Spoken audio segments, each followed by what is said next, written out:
ఎస్పీగా కె శ్రీనివాసరావు బాధ్యతలు చేపట్టారు. ఈ సందర్భంగా ఆయన మాట్లాడారు. చారిత్రక ప్రాధాన్యం ఉన్నటువంటి ఈ పల్నాడు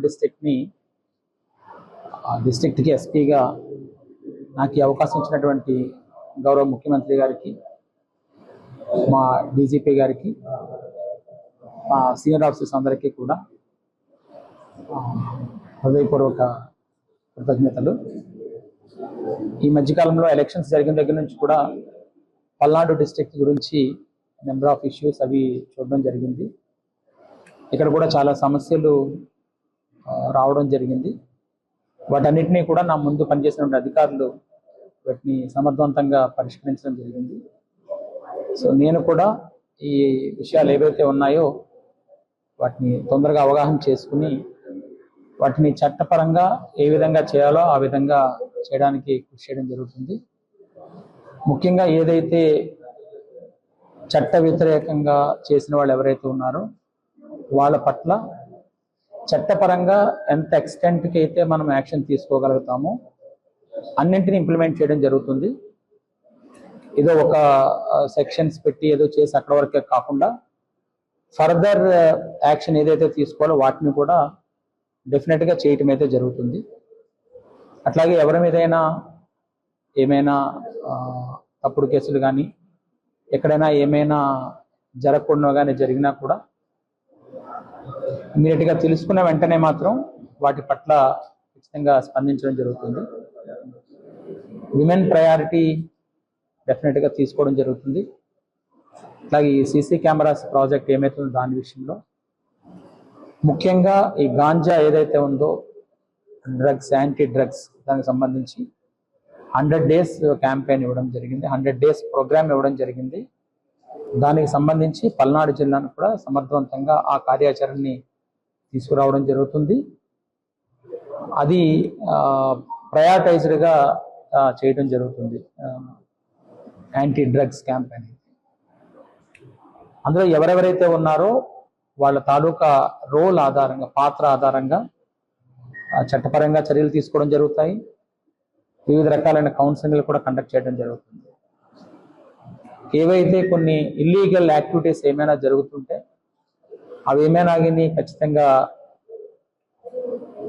ఎవిడెన్స్ ఆధారంగా కానీ ఉంటే వాటి పట్ల కూడా పోలీస్ పరంగా మేము ఎంతవరకు అయితే చేయగలుగుతామో అది ఖచ్చితంగా చేయడం జరుగుతుంది. అదర్ డిపార్ట్మెంట్స్ ఏమైనా కలిసి చేయాలి అని అనుకుంటే వాళ్ళతో కూడా సమన్వయం చేసుకుని ముందుకు వెళ్ళడం జరుగుతుంది. ప్రజలందరికీ కూడా మీ ద్వారా తెలియజేసేది ఏంటంటే మీ సమస్యలు ఏవైతే ఉన్నాయో వాటిని ఖచ్చితంగా నా దృష్టికి తీసుకురండి. ఎక్కడైనా ఎవరైనా మీ పట్ల ఏమైనా అమర్యాదకరంగా కానీ అట్లాగానే ప్రవర్తించినా కూడా తెలియజేయండి.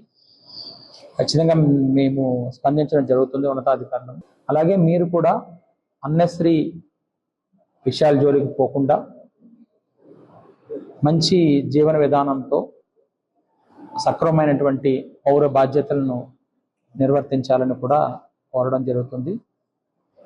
ఎవరైనా మిమ్మల్ని అన్నెసరిగా ఇన్వెస్టిగేట్ చేసినా కూడా అనవసరమైనటువంటి వాటికి వెళ్ళి మీ తాలూకా వాల్యుబుల్ లైఫ్ ఏదైతే ఉందో దాన్ని వేరే విధంగా పోనివ్వకుండా చూసుకోమని కూడా తెలియజేయడం జరుగుతుంది.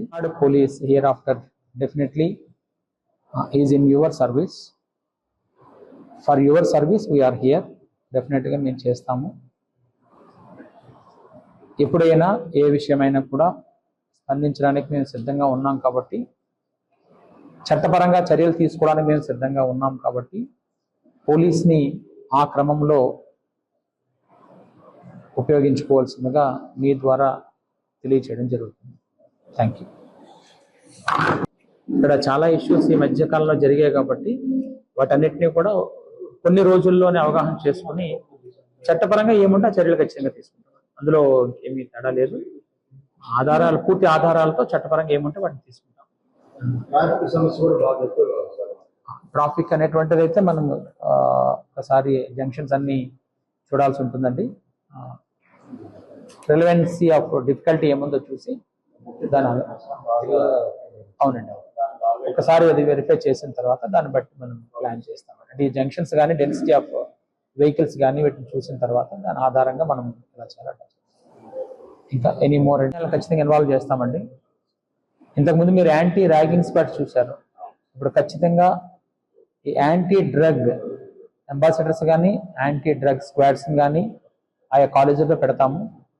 మీకు కూడా చాలా మందికి ఇన్ఫర్మేషన్ ఉంటుంది కాబట్టి so you please text me or talk to me directly.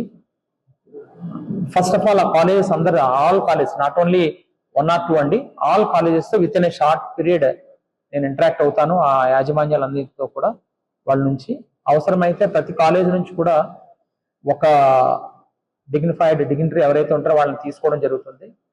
వాళ్ళతో ఒక వాట్సాప్ గ్రూప్ కూడా రెడీ చేయడం జరుగుతుంది. ఎర్లియర్ ఇక్కడ ఎక్కడైతే కేసెస్ పెట్టారో లేదా ఎక్కడెక్కడైతే మీరు చెప్తున్నారో ఆ ఏరియాస్ అన్నిటినీ కూడా గ్రూపింగ్ చేసి అక్కడ as per my availability of forces ఏమున్నాయో చూసి దానికి అనుగుణంగా కొంత టీమ్స్ అయితే తయారు చేద్దామని అనుకుంటున్నాము.